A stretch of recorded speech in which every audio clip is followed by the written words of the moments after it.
গাজীপুরের প্রতিযোগী ভাইয়ের জন্য প্রশ্ন হচ্ছে যে রাগান্বিত হলে রাসূলুল্লাহ সাল্লাল্লাহু আলাইহি ওয়াসাল্লাম কি পড়তে আদেশ দিয়েছেন? রাগান্বিত হলে রাসূলুল্লাহ সাল্লাল্লাহু আলাইহি ওয়াসাল্লাম কি পড়তে আদেশ দিয়েছেন? অপশন নাম্বার ক সূরা ফাতিহা পড়তে, অপশন নাম্বার খ দুরুদে ইব্রাহিম পড়তে, অপশন নাম্বার গ আউযু বিল্লাহি মিনাশ শাইতানির রাজিম পড়তে, অপশন নাম্বার গ বিসমিল্লাহির রহমানির রহিম পড়তে। কোনটা নেবেন? বিসমিল্লাহ। রাগান্বিত হলে কি পড়তে বলতে বলা হয়েছে?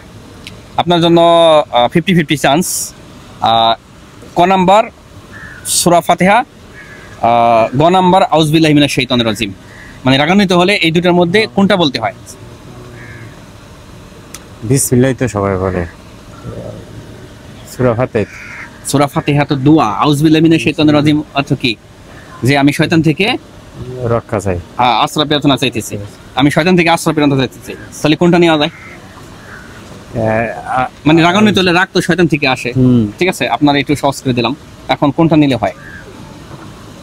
তো আউযু বিল্লাহি। একটু কাছে নিয়ে বলেন। আউযু বিল্লাহ। আউযু বিল্লাহি মিনাশ শাইতানির রাজিম। আর ভাববেন না, না। লক্ষ্য দাও। হ্যাঁ, ভাইয়া প্রশ্ন উত্তর দিয়েছে যে আউযু বিল্লাহি মিনাশ শাইতানির রাজিম।